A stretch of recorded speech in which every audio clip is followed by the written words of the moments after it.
Dr. Marshall Goldsmith said, if you do not create and control your environment will create and control you.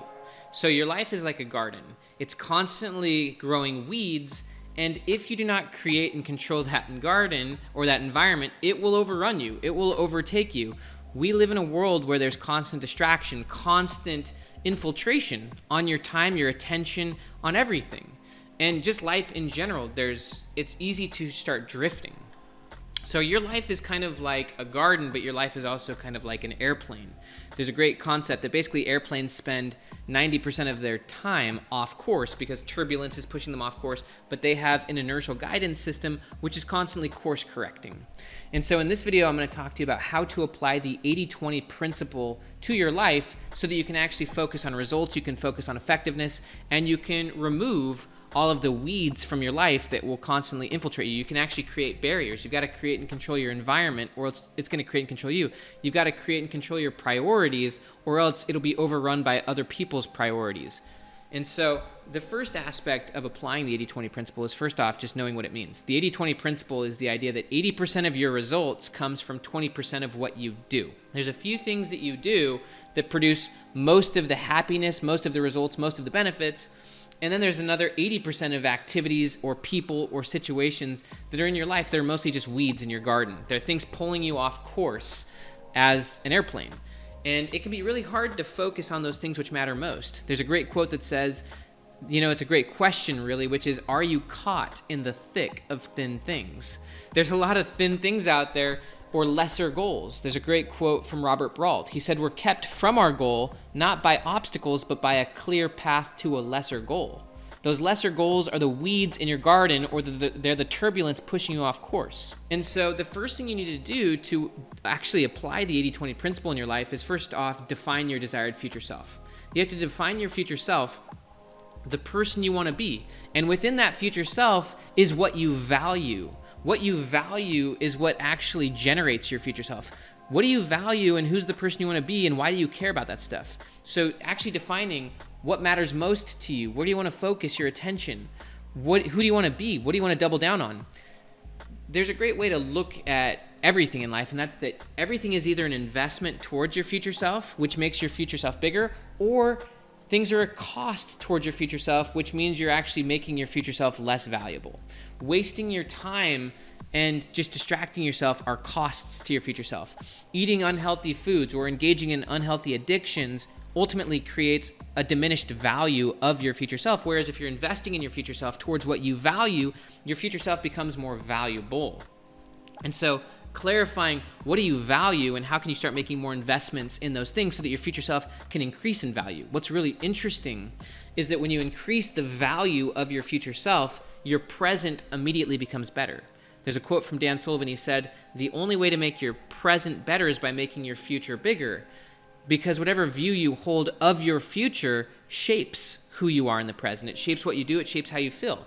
That's why it's really important to not only to cultivate hope, but also to cultivate commitment and to clarify what you value and to look at your life and say, what are all of the things in my life that are contributing heavily towards what I value, and what are all the things that are ultimately distractions, weeds, and turbulence to my future self? What are the things that are diminishing the value of my future self? Going back to Robert Brault's quote, we're kept from our goal, not by obstacles, but by a clear path to lesser goals. If you have too many lesser goals, too many competing goals, then your future self is hazy. It's not clear. You want to zero in on what do you value more than anything? What do you care about? What matters more than anything? And then you remove those lesser goals. You remove the weeds. You remove the friction so that your future becomes clear, so that your present can also become clear and prioritized. Once you've actually clarified what you value, what matters to you, what results you want, what you care about, you need to look at your life and say, what are the key things contributing to that future self? What are the things in my life that represent the 20%, which creates almost all of the value in my future self? Because there's so many things you're doing that are a waste of time. So for me, as an example, my faith is part of my 20% that really matters. as I invest more and more in that, every area of my life gets better. And it's important to actually bring up a concept in psychology as we're talking about this. So in psychology, passion has been broken up into two categories. You have obsessive passion and you have harmonious passion. Obsessive passion is unhealthy. Obsessive passion is where you're controlled by your passion. It's emotionally driven, it's reactive. You really get single-sided, and you put a lot of energy into something, but you're not really intrinsically motivated towards it. You're actually just operating out of impulse. And you know that you're operating on this kind of passion because you obsess on it and you can't be present. It pulls you from being present towards the things that matter, and ultimately it ends up costing the other areas of your life. So if you start obsessing on something unhealthily and you're kind of being driven by it in an unhealthy way, a reactive way, an emotionally driven way, then it's going to cost you the other areas of your life. So you know something's obsessive if it's actually making the other areas of your life worse off, and if it's dragging and distracting you from being in flow towards the things that matter. Whereas a harmonious passion is things that you control the passion, it doesn't control you. You're intrinsically motivated toward it, and it actually benefits all the other areas of your life. You can easily go into flow. It's value-based, it's clear goal-based, it's not reactive, it's something you can control, but specifically it improves the other areas of your life. And so you want to look at your life in priorities in the manner of, is this harmonious or is this obsessive? When I think about my faith, it's certainly harmonious, because when I invest more and more into my faith, it actually improves the other areas of my life. It improves my family, it improves my decision making, it improves how I go about all of my actions. And so part of my 80-20 is my faith, other one is my family. And then it gets a lot more personalized, and you have to decide what for you creates most of your results. For me, one of them is writing. Writing is how I became a professional author. Writing is ultimately how I became an entrepreneur. Writing pays the bills for me, and writing is where I get most of my learning done. Writing is part of my 20% that creates way outweighted results. Every time I invest, $1 into writing, I get $100 back, kind of thing. And what's interesting is when it comes to the 80-20, most people, they spend way less of their time on the things which matter most, and they invest almost all of their time in things which matter least. They're caught in the thick of thin things. And so for me, I've been taking time to look at where are the 80-20 in my life, how can I invest more into those things? And from a psychology standpoint, motivation is often broken into two categories. You've got approach motivation and you've got avoid motivation. Now, avoid motivation means you're avoiding things you don't want. That could be weeding the garden, and that's certainly important. You want to weed out the garden, you want to remove those lesser goals, you want to remove the distractions, you want to create and control your environment. I also love the quote from Zig Ziglar. He said, your input shapes your outlook. So part of weeding out the garden and removing the 80% of trash that's distracting you from your future self and ultimately costing and devaluing your future self is, what are the inputs that are pulling you away from the 20% that matter most? We live in obviously a media-driven world. And so it can be easy to get sucked in and realize that you've actually gone way more off course than you think. Maybe you've gotten sucked way into the turbulence and now you need to course correct. And so a big aspect of applying the 80-20 principle to your life is every week, it's really good to take 10 to 30 minutes to review your week, review how you did, review the results you got, and then to make better plans for the next week. It's also good on a daily basis to define out 3 key wins that you want and then to approach those wins. Approach means when you wake up, start approaching aggressively the results you want to make that day. The faster you can wake up and start aggressively investing in your future self, meaning you're actually taking action towards things that are generating your future self. That, for me, that could be writing the book, or making this video, or spending time with my kids. Whatever the 80-20 is, you want to invest in that early and often. Just like you'd want to invest, like literally in the stock market early and often. The sooner you invest, the longer the compound, and the more often you invest, the more committed you become.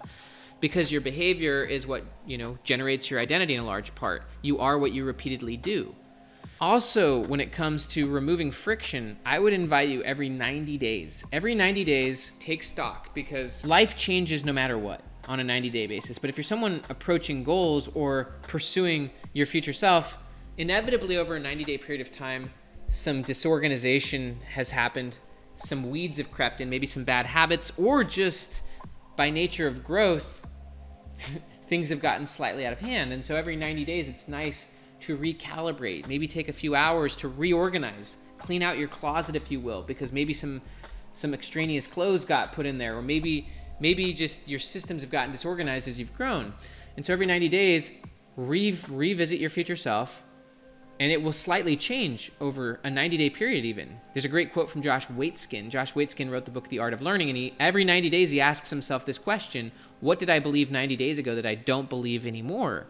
So ideally, if you're on an approach mindset, meaning you're approaching your future self, you're learning, you're growing, you're experiencing what neuroscientists would call prediction errors. Prediction errors happen when you try something you've never done before and you incorrectly predicted it, because your brain forms memories to predict your behavior, but it can only predict your behavior based on past experience. And so when you're trying new things, you're actually exposing yourself to new things. You're going to have a lot of prediction errors because you're going to see that your experiences aren't the full picture. And what's great about prediction errors, which is another word for learning, is if you are someone who's highly committed to your goals, or high hope, as psychologists would say, you'll take feedback from your experiences and you'll use that to improve your process. Also, when you experience prediction errors, you will change your memories. Your memories literally change to update themselves based on the new information it has. And so every 90 days, it's good to recalibrate, revisualize your future, reset your goals, and then to weed out the garden and to refocus in on your 80-20. What matters more than anything right now? Where have weeds crept in? Where have I gotten off course due to turbulence? And how can I then double down on what matters most? The more you invest in the few things which matter to you, what Greg McKeown would call the essential, the more you invest in what matters more than anything else, the further your future self will go, the bigger your future self will get. And as you keep investing early and often into your future self will keep getting bigger. And the reason for that is because you'll be building confidence. You'll be building confidence because you will have taken action, goal-oriented action. And that's really the key, is clarifying what you want, knowing what you want, and also knowing that it's already yours. And you build that knowing by actually committing. You commit to what you want, and then through that commitment, you take action towards your future self. And by taking action, you build confidence, and that confidence then creates an inner knowing that what you want is already yours. And then you keep clearing out the lesser goals, keep clearing out the stuff that doesn't matter. There are a few things in your life that matter. I love the quote that you cannot overestimate the unimportance of practically everything. Almost everything is not important. Almost everything is a distraction towards your future self. And so taking the time to say, who is my future self? What do I value more than anything? What do I want to invest in and grow? And what are the 80-20 that get me there? What are the few relationships to keep investing in? What are the few behaviors that create almost all of my results? And then how can I get rid of everything else? I would also invite you to look at your calendar over the next week, over the next month, and look and say, what actually on my calendar is in the 80% that is a waste of time, and literally remove it. Remove those lesser goals, pull out those weeds. Every time you do that, you're reflecting your future self. Your future self is more valuable than you because ideally they're more valuable than you. It's like compound interest. If you invest, your future self keeps getting bigger and bigger. You may have a few seeds in your hand right now, but to your future self, that may be an entire orchard. And so your future self has enormously more potential than you have, to the extent you actually invest in your future self and don't cost them. And so you want to start being your future self now. You want to live and be from your future self, not towards your future self. A lot of people think you have to think to your goal, but really you want to start thinking from your goal. You begin with the end in mind, and then you live towards the end in mind and from the end in mind. You think from your goal, you make decisions from your goal, and you be from your goal, not to it. You're not trying to get up there. You actually just elevate yourself and you start doing what your future self would do now. And that starts with your calendar. Look at your calendar and genuinely assess, what of these things is actually a distraction from my future self? What of these things is pulling me away from my future self? What of these things is turbulence? What of these things is weeds and distraction? The 80% of things that are ultimately a distraction from my future self, and start eliminating them as your future self would. Your future self is already where you want to be, and they don't need to waste time. And here's what's interesting. You get to where you want to go by being that person now. You have to start being your future self now and doing what they would do, and that's how you actually become your future self. It's not like you just eventually disappear and reappear there. You have to start being that person now and start making the decisions they would make, removing the weeds.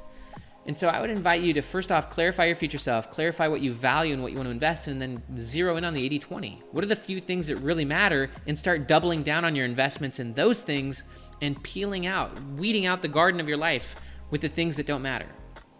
And every 90 days, reevaluate. Re-clarify your future self and reset your 80-20 targets. Because every 90 days it will change a little bit. You'll have had some prediction errors. You'll have grown. You'll have changed. You'll have adjusted. The world will have adjusted. You'll know things in 90 days that you don't know now. And so you can re-clarify, reinvest at a higher level, and ultimately you can make enormous progress every 90 days. You can focus on what matters. You can control your environment. You can control your inputs. You can control who you become. And your future self really cares. Your future self cares what you do now. Your future self wants you to make powerful investments in them and in the things which matter most, because your future self can grow dramatically beyond what you think. Compound interest is, as Einstein would say, the eighth wonder of the world. It grows bigger than you think if you keep investing in it. And so your future self is bigger than you think in amazing ways, but also in negative ways if you're not investing the right way. I'm Dr. Benjamin Hardy. I hope you enjoyed this video. Please apply the 80-20 principle to your life. And if you liked this video, please like it and help my channel. Please subscribe so you can get more of these videos, and have an amazing day.